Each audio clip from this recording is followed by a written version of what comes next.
I hold the record of being at the most of these gatherings I've put on. My next guest is, of all the people here, the one who's been to more than anyone else other than me. The way we got to become friends was in 2009. My friend Mo Lane at Red State said, there's this lady, she's running for governor in South Carolina.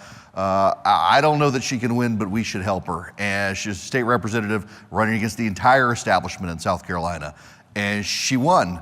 Not only did she win, I mean, she just decimated them and then went to war against her own side in the state legislature of South Carolina. It was very weird. You could take votes and not actually have the votes recorded, so you could go home and say you voted for or against something without there actually being a record of it, so you could lie to your constituents and they couldn't prove it. And so she fought for transparency in the legislative voting process and had to do it against the Republican majority that had opposed her even winning the governorship, and she just won, and she's kept on winning. And she had this horrible dark day where she had to bring her state together because of an evil person doing an evil act in a church in Charleston. And she led her state to do necessary, long-awaited reforms. And she won re-election. And then she was asked to become the U.S. ambassador to the United Nations, where she went to New York and did to the world leadership there what she had done to a lot of people in the legislature in South Carolina who needed a wake-up call. She's fearless. She's a personal friend. I pray for her all the time. I can't say enough nice things about my friend Nikki Haley.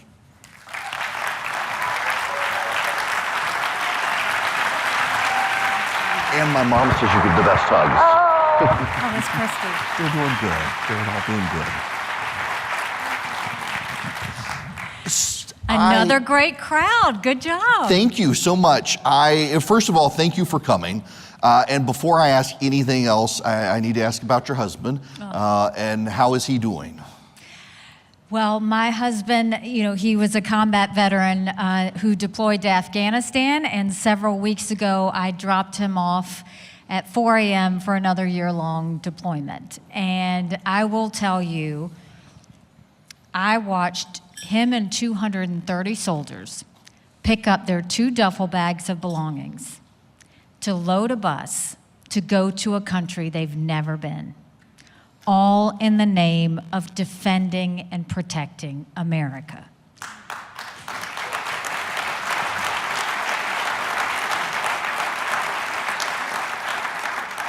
They are willing to sacrifice their lives and their families because they still believe in this amazing experiment that is America. And so I say all the time, if they're willing to fight for us there, shouldn't we be willing to fight for America here? It matters. And so our family has started the year-long prayer that he and his unit will be strong and effective in their duties, and prayer that they will come home safe to us. Amen. This gives me an unusual perspective to answer this, because the number one question I've talked to others on stage about has been military readiness and preparedness, in the sense that we're falling behind on the world stage with President Biden's leadership, but that there's something more involved than just one man's leadership within the government, the bureaucracy, within the defense procurement industry, that we're just not firing on all cylinders right now.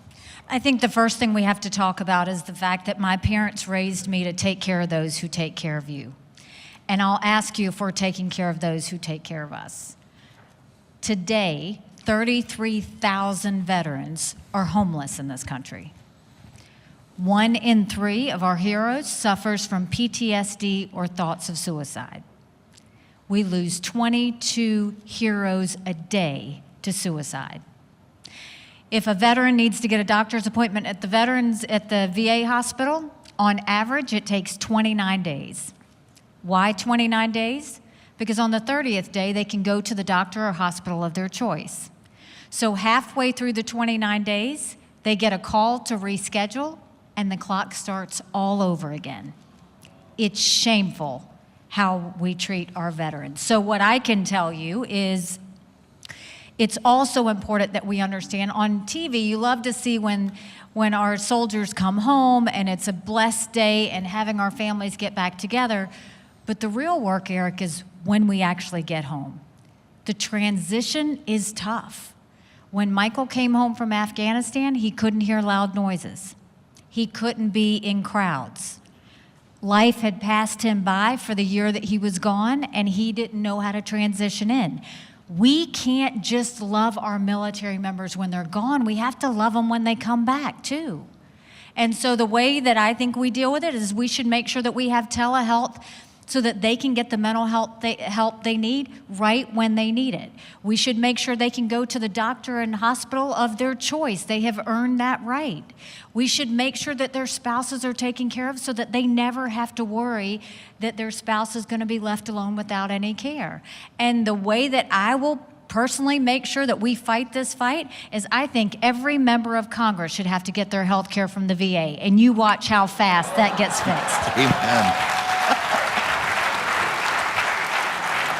So, Now, to get to your point on a defense, the first thing we do have to talk about when you talk about military readiness is a strong military doesn't start wars, a strong military prevents wars.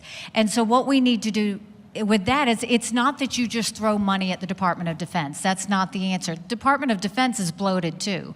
You pull down that bureaucracy, you get the slowness out, they have to stop playing favorites with defense companies, and you focus on making sure the military have the equipment to make them safe. I visited a company, Sig Sauer, in New Hampshire recently. They just came out with the first modern handgun for our military men and women in decades. Why does it take that long? So our focus needs to be prioritizing on how we can make sure that our military knows that they have everything they need to be the strongest fighting force in the world. That works for me. I want to switch to a sensitive cultural topic. It goes back to your time as governor. We had elected our first black president of the United States, and our nation seems horribly more divided along racial lines than before that point. Bless you. And you had to deal with the Dylann Roof situation in South Carolina and bring people together, one, to take the Confederate flag down, but two, to begin a healing process. And it seems like you, from an immigrant family into the United States, elevated to the leadership of South Carolina, were tremendously able to build bridges in a partisan divide to unite people, where so many people on the other side have tried to exploit and amplify divisions. Since we had this milestone moment of electing the first black president of the United States. I don't really even have a question. I'd really just love your comments on your role and also how you see how the other side has exploited tragedy. I think if you look at the Charleston tragedy that we had, and we had a couple of racial incidents. We also had the shooting of Walter Scott. A leader has an option. You can either go the route that feels popular and what I call the lazy route, which is what we saw happen in the state of Minnesota and other places after George Floyd when all the riots took off. Or you can try and lead in a way that brings out the best in people so that you take your state or your country to a better place. So we did have, when we lost 9 amazing souls on a Wednesday night at Bible study at Mother Emanuel Church, you had someone who didn't look like them, didn't sound like them, didn't act like them. They didn't call the cops on him. They didn't throw him out. Instead, they pulled up a chair and they prayed with him for an hour. And when they bowed their heads in that first prayer, he began to shoot. Now, these were people like Ethel Lance, who had lost her daughter 2 years prior to breast cancer, and she had a broken heart. But she'd go around Mother Emanuel Church singing, "One day at a time, sweet Jesus. That's all I ask of you. Give me the strength to do every day what I have to do." Our youngest victim, Tywanza Sanders, he had the whole world in front of him. He had just graduated college. But on that night, he stood in front of his 87-year-old great Aunt Susie and looked at the killer and said, "You don't have to do this. We mean no harm to you." Or it was people like Cynthia Hurd, whose life motto was to simply be kinder than necessary. That's who these people were.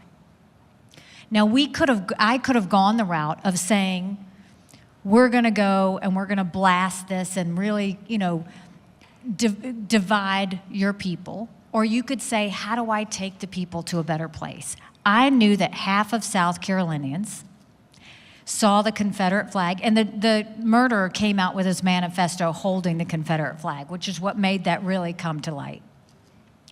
I knew half of South Carolinians saw the Confederate flag as heritage and service. The other half saw it as, racism and hate and slavery. My job wasn't to judge either side. My job was to get them to see the best of themselves and go forward. And so we had a lot of work to do. It was not easy. And we had to get 2/3 vote in the House and the Senate to get the Confederate flag to come down. But we didn't judge half the population in doing that. We didn't hate on half the population to do that. We reminded them who we were as South Carolinians. And so we didn't have the riots. We went forward in prayer and in healing. And we showed the world what it looks like when you lead with strength and with grace. And that's how we have to get back to leading our country, is to make sure we go back to those values that made us the greatest country in the world in the first place.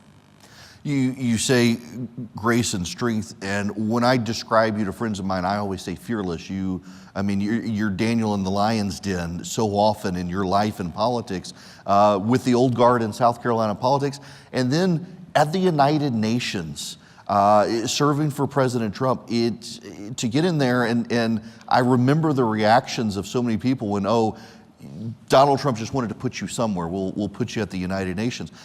And then you went up there and just, rocked their world. It was exciting to see. That's what I do. What was it like to just be there? And it's not just allies. You're talking about an organization that puts the worst human rights abusers in the country on the Human Rights Commission. Look, if you're at the United Nations, it's not for the faint at heart. Every day it felt like I was putting on body armor because you knew we were going to have a fight. We just didn't know which country we were going to fight that day.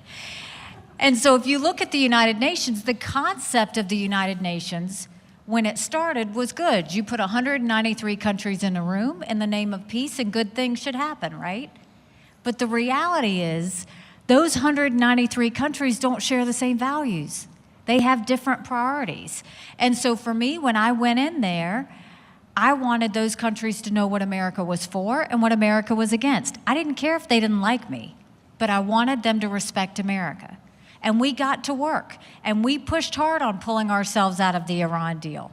We were basically criticized by the entire world for moving our embassy from Tel Aviv to Jerusalem, but we were acknowledging a truth. I negotiated with China and Russia and the Security Council to pass the largest set of sanctions against a country in a generation with North Korea. But the best thing that we did was we took the kick me sign off of our backs, and America was respected again at the UN.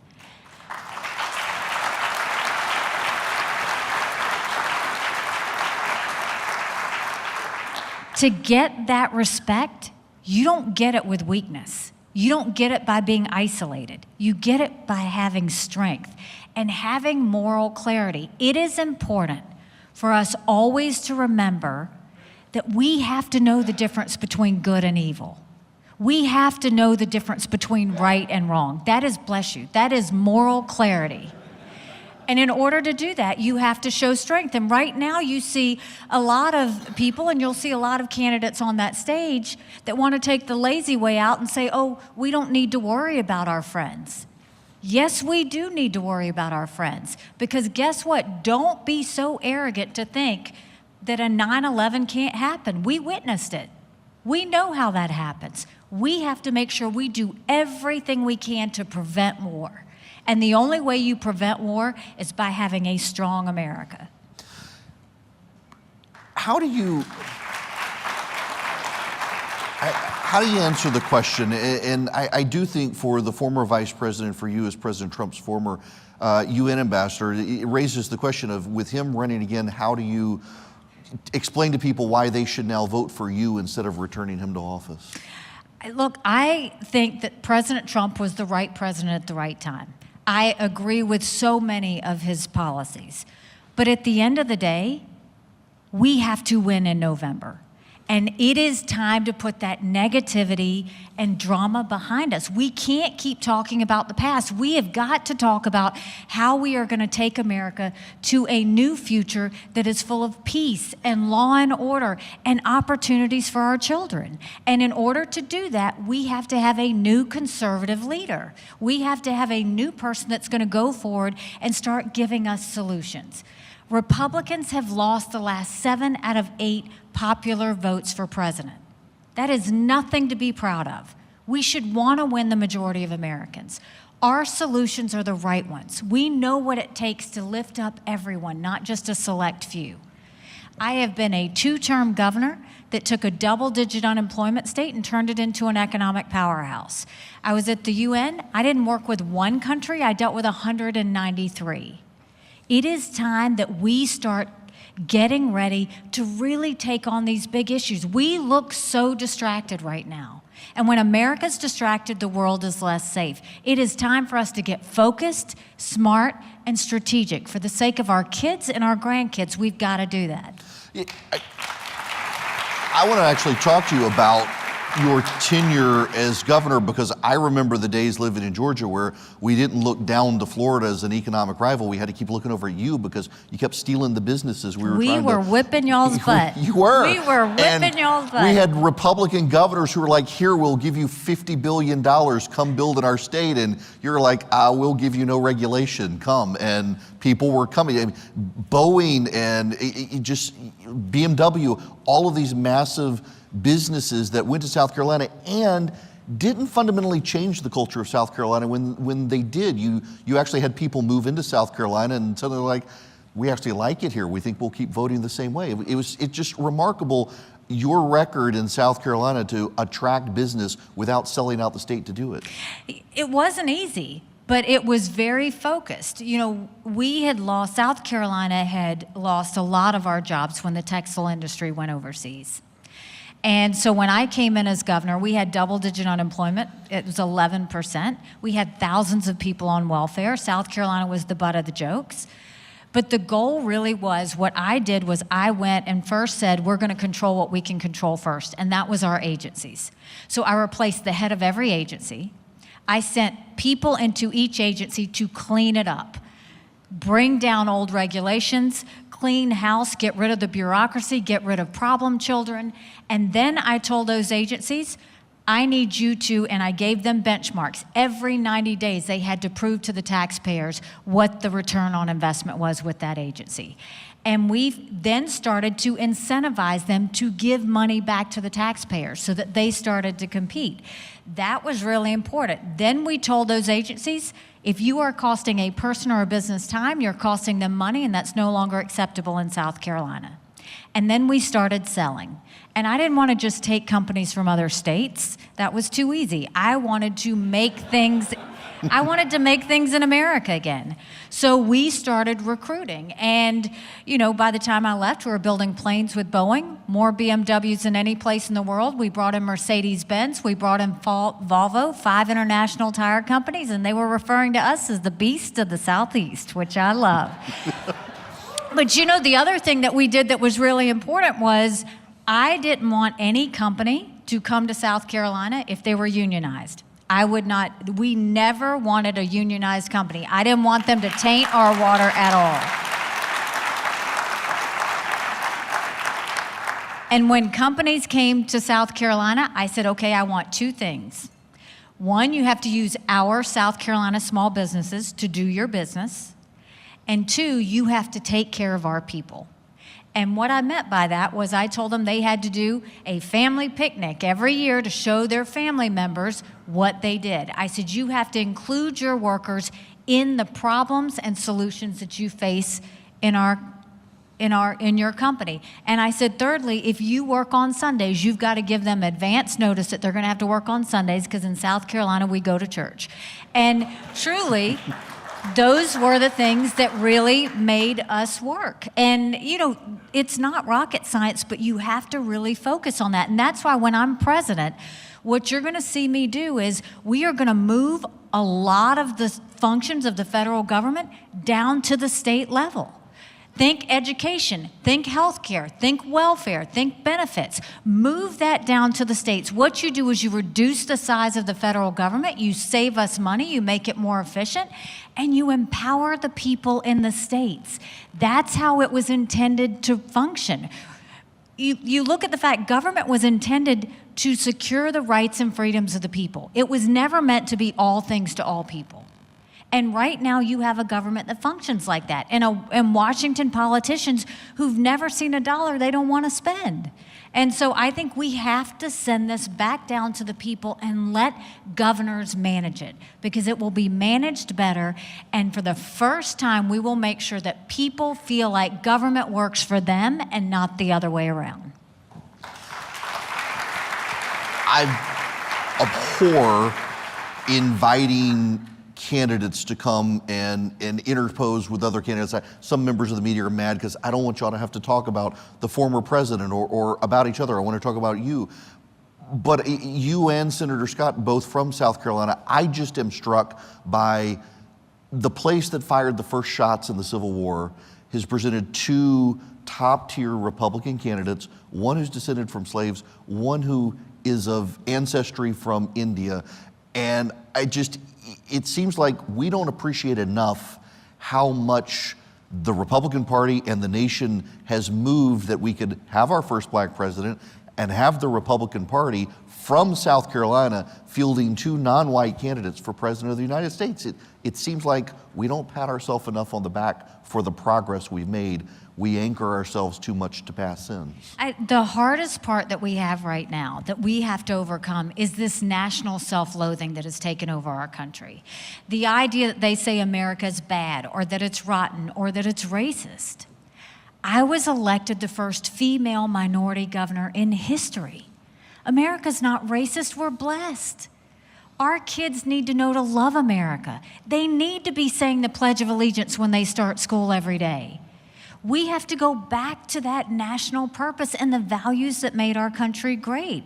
And so, look, I don't think we need to pat ourselves on the back. I think this goes to show everything that the left wants our country to be, we're not.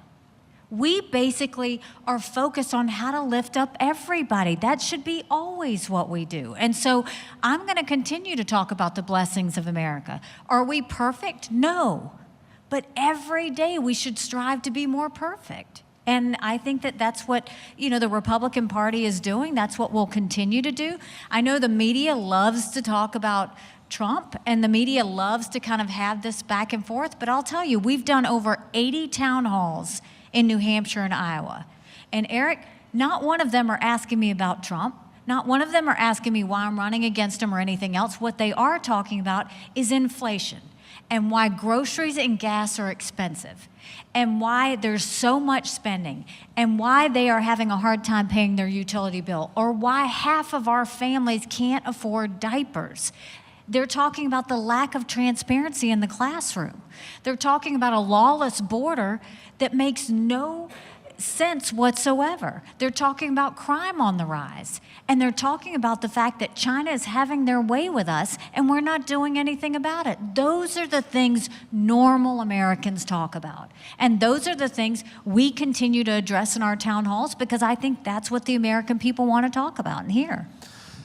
Next week, y'all will be on stage in Milwaukee for the debate, distinguishing yourselves from each other on policy positions. I should have started with this question because I intended to with everyone. With this crowd here, with people at home watching, what do you want them to know of? You got a former president, a former vice president, you got sitting governors and senators. Why should Americans vote for Nikki Haley as president? I'm an accountant and not a lawyer.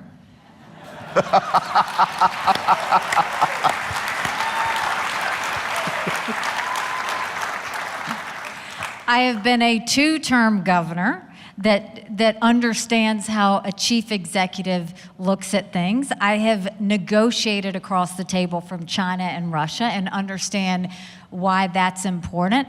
I continue to believe Margaret Thatcher when she says, if you want something said, ask a man. If you want something done, ask a woman.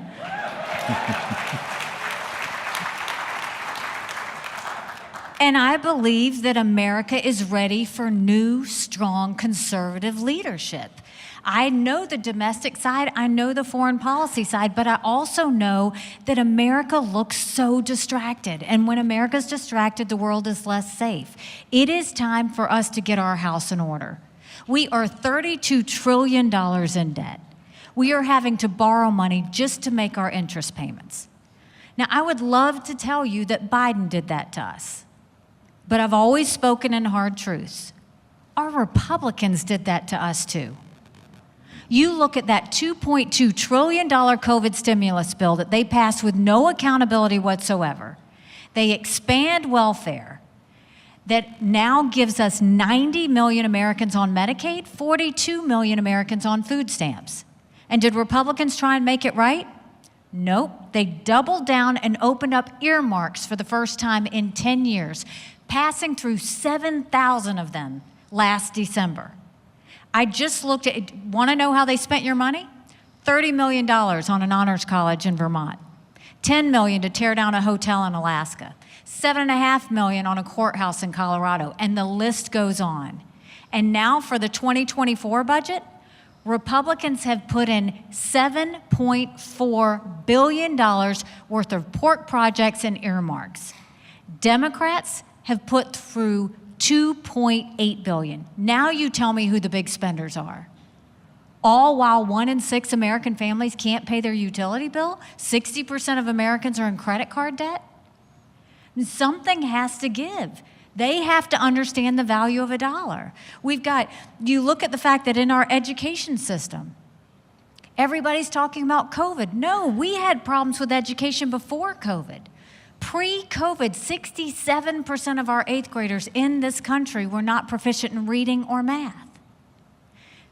A month ago, it came out that over 80% are not proficient in history or civics. And now a couple of weeks ago, they say our 13-year-olds are scoring the lowest they've scored in reading and math in decades. Yet we're still fighting over where the biological boys should be playing in girls' sports? Gender ideology? That's insanity. You have an open border, and let me tell you, I've been to the border. I didn't pull a Kamala, go there and come back. I went 400 miles down that border. You're not ready for what I saw. Mounds of clothes, mounds of shoes, paraphernalia. When you get up in the morning, you get your coffee and you watch the news. When these ranchers get up in the morning, they get their coffee and they see if anyone died crossing the fence. They pick up whatever little kids were left behind and they turn them over to Border Patrol. I met with multiple sheriffs. They said before 7 a.m., they round up whatever illegal immigrants they can find. They turn them over to Border Patrol. Border Patrol documents them and releases them until their court date years from now. And when I asked Border Patrol about their job, they said, you want to know what we do? We're glorified babysitters. They don't let us do our job. 5.5 million illegal immigrants have crossed that border. We had enough fentanyl cross that border last year that would kill every single American. Number 1 cause of death for adults 18 to 49, fentanyl. And don't think for a second China doesn't know what they're doing when they send it over. We have got to control our border. And the way that I will do that is, first of all, we will defund sanctuary cities once and for all.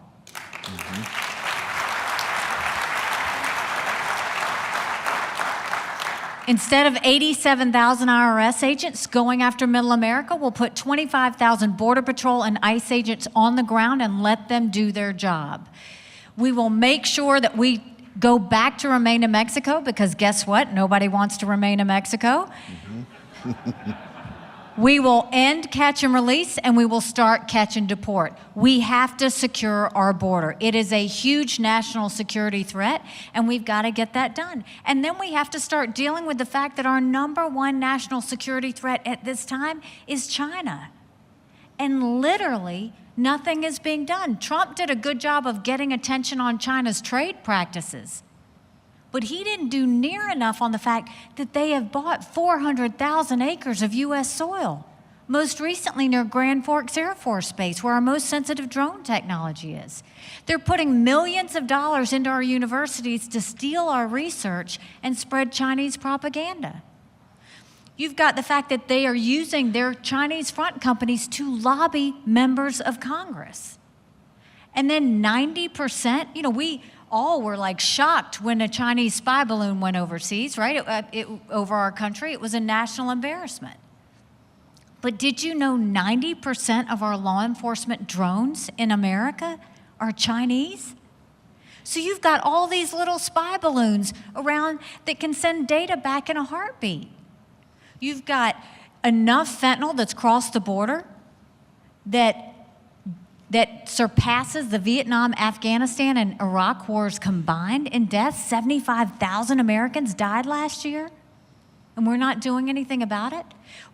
Commerce has a list of sensitive technology that China should not get because they strengthen their military and they threaten America. Yet the Biden administration sent them 70% of the things they requested. And then you look at our military. Look at China's military. They have spent years building up their military. They now have the largest naval fleet in the world. They have 350 ships. They'll have 400 in 2 years. We won't even have 350 in 2 decades. They're building hypersonic missiles. We've barely gotten started. They're doing nuclear. They're doing cyber. They're doing artificial intelligence.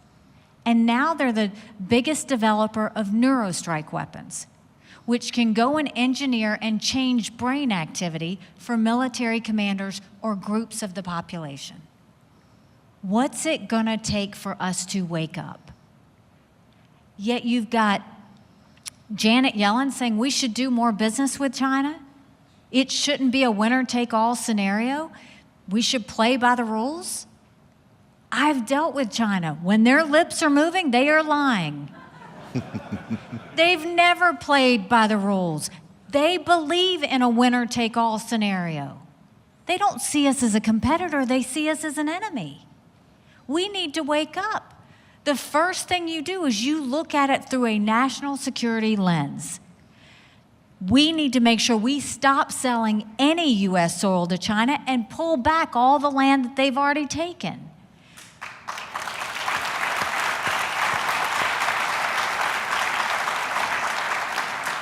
We need to stop sending any sensitive technology to China.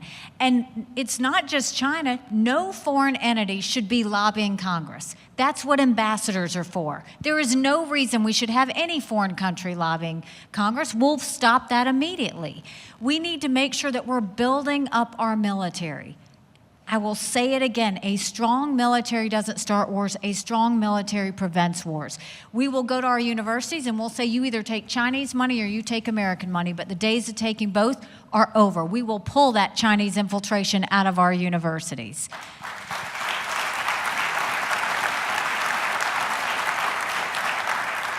And we will tell the Chinese, we will end all normal trade relations with you until you stop killing Americans. You watch how fast they stop and how that fentanyl stops going across our border. We have to be strong with China. We have to let them know what we expect of them. And we have to start being smart. And we've forgotten how to be smart. And I will make sure that we bring that back again. You know, I knew I didn't have to ask you about China because you would get there on your own. I mean, it gets my brain going. I cannot believe that we are having this much infiltration in our own country and not doing anything about it. So let me ask you the esoteric question, and I know it is, that I've asked everyone running for president. It goes back to the Don Rumsfeld quote of, we have known knowns, known unknowns, and unknown unknowns. And I am convinced there are things happening here domestically and abroad that we don't even know we don't know. And how do you as a policymaker, as a president, begin to even assess where we need to go looking in the shadows to see what's going on that we're not even aware of? Because it does seem like when you look at what's happening in West Africa, in South Africa, in South America, in Central America, the people coming across the border, Ken Cuccinelli talking about Chinese illegal immigrants coming in from the Bahamas, that clearly there are stones we need to turn over in this country to see what's happening that we're not even aware of. I think the first thing we need to remember is a house divided cannot stand.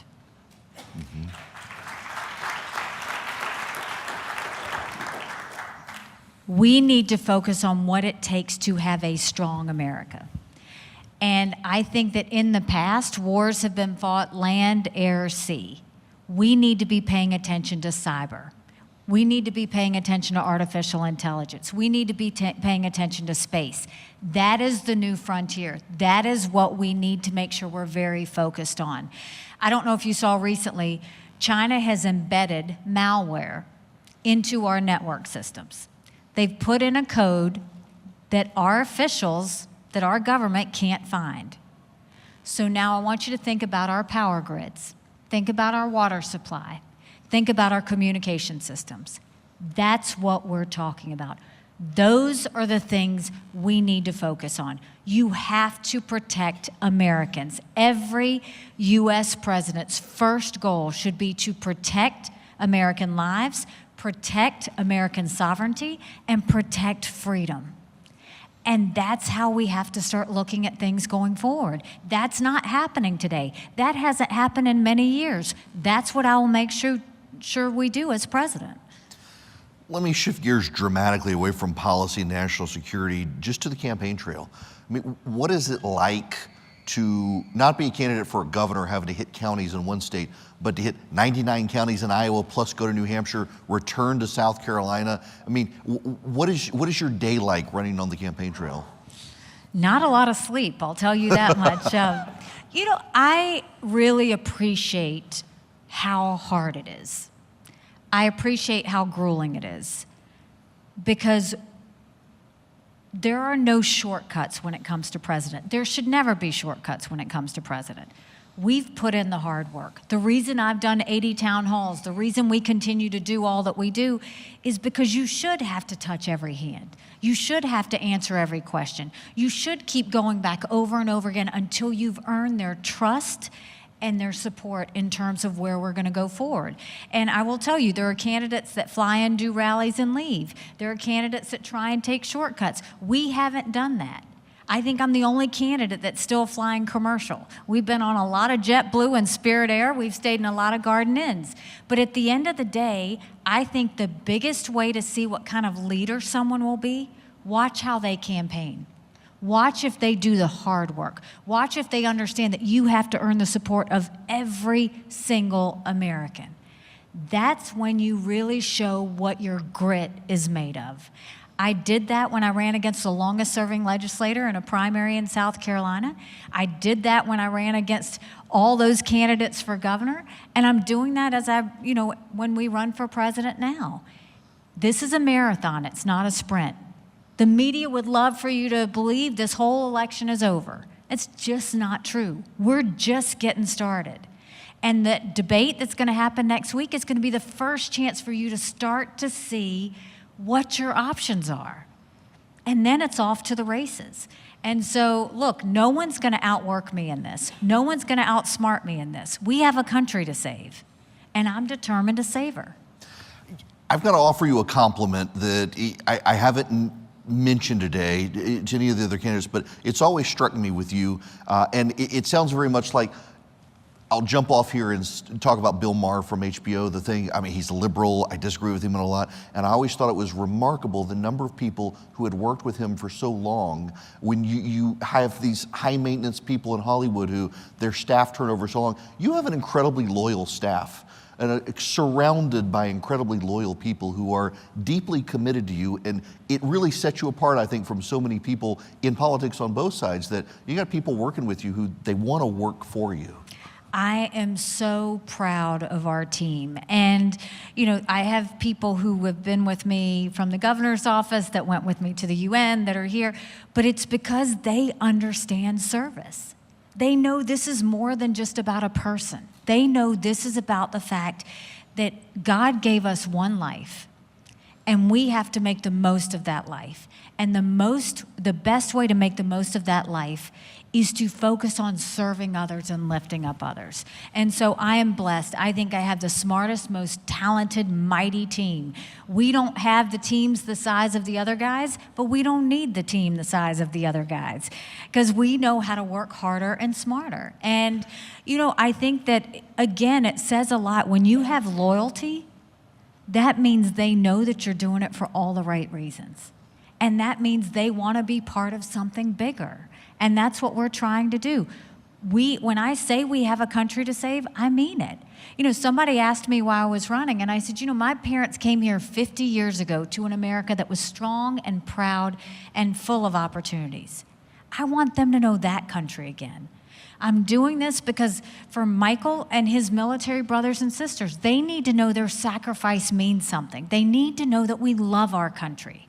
I'm doing this for my daughter who just got married, and I saw how hard it was for her and her husband to buy a home. And I'm doing this for my son because he's going to be a senior in college, and he shouldn't have to worry about saying things on a paper that he doesn't believe in just to get an A. That's not America. That's not our country. And for the first time, 78% of Americans don't think their kids are going to live as good of a life as we did. We can't be okay with that. I'm not okay with that. We do have a country to save. But I also have faith in the American people. Sometimes you have to hit rock bottom to know where up is. Well, we're there. Now we have to do the hard work to see where up is. And I will tell you, the way we will do it is it's going to take a lot of courage. Courage from every single person in this room. Courage for me to run, and courage for every one of you to know, don't complain about what you get in a general election if you don't play in this primary. It matters. It matters. This is our time. I had the pleasure of meeting your parents more than once, and they have such a remarkable story of moving from India and what they gave up in India, which I don't think most people understand. And they chose, not just to be Americans, but they chose South Carolina, which at the time they moved here, I think most people think, why would a family from India move to South Carolina? You're South Carolinian because you were born there. They chose the country. What do you think that our message should be when we balance out legal and illegal immigration in this country to award the people who choose us and take the path to be here, when there are so many people who are just trying to come in and can't? What do we do as a country to incentivize the best of the people who love the country coming? So I grew up in a small rural town in South Carolina, 2,500 people, 2 stoplights. You couldn't think about doing something wrong without somebody already telling your mom. We were the only Indian family in that small rural town. We weren't white enough to be white. We weren't black enough to be black. They didn't know who we were, what we were, or why we were there. And I remember when I would get teased on the playground, my mom would always say, your job is not to show them how you're different. Your job is to show them how you're similar. And it's amazing how America could use my mom's advice right now. There was never a day they didn't remind me, my brothers, and my sister how blessed we were to live in America. My parents, Michael and I now take care of my parents. They live with us. They're 87 and 89. And there is not a time I don't sit down to dinner with my parents where my mom is not furious about those people coming across the border. Because they put in the time. They put in the price. They came here legally. They are truly offended by anyone that doesn't come here legally. My parents would always say, if you don't follow the laws to get to this country, you won't follow the laws to stay in this country. And so,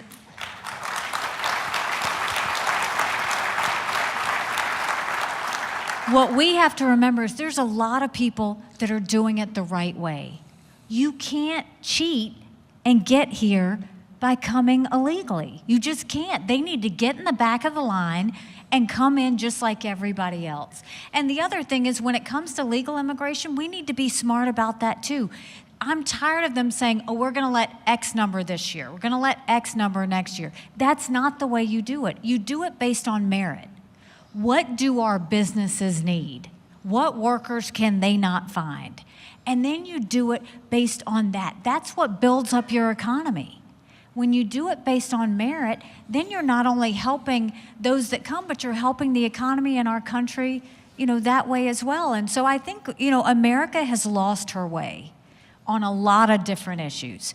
But all we have to do is go back again to the national purpose we always had and the values that made us great. If we do that, we will get back to where we need to be.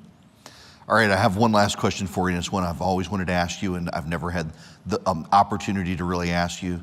How did you navigate, and I'm kind of convinced that you became the UN ambassador for being able to navigate the divide of being a Clemson family and getting University of South Carolina votes. I mean, how do you balance this out? Listen, if you can win that, you can win anything. Let me tell you. I am a diehard Clemson fan. I have always been, go Tigers, I love that. Even so much that my husband is a bit embarrassed because for years before every Clemson game, I text Coach Dabo. And I tend to text him advice. But sometimes I think it's really important and he needs to hear it. And so he will always just respond back, go Tigers. That's it. So interestingly enough, when I was leaving the UN, he texted me and he goes, I may have a coaching position available. And I said, be careful what you ask for. There was a time where I was governor and there was a recruit that was really important. And I called him and I said, what are we doing about this recruit? And he goes, Governor, I am on the beach right now with my family. And I go, okay, problem number one.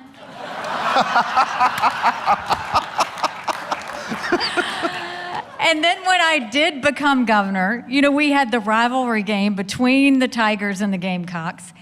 And I always, went to the football games, would always go to Clemson games. I'd go to Carolina games when Clemson wasn't playing at home. And so we come out Clemson-Carolina game, and I am decked out in all orange. And the staff is like, are you sure you want to do that? And I said, look, that's my team. I mean, I went to Clemson. I met my husband my first weekend in Clemson. We got engaged at Clemson. My daughter has gone to Clemson. I mean, my blood is orange. And so I went out on that field, and I was decked out in orange, and I think half the state did not like that. But you know what? They got over it. Because your loyalties are your loyalties, and you can't erase where you went to school. And God bless the Clemson Tigers. I love them, and we'll continue to cheer for them and continue to bug Dabo every weekend. Good for you. If people talk about having friends in politics and it's tangential people they've met, you and Michael have been good friends and have prayed for Christy and me so many times through our health struggles. I can't thank you enough for coming. You literally have come to this more than any other politician in America. And my kid, if I would let her quit school this year, she would be on your campaign team, but I'm making her do her senior year. We love Evelyn. Yes, Evelyn loves you too. Thank you so much for coming. Thank you. God bless. Go to NikkiHaley.com. Thank you. So good to see you. You too.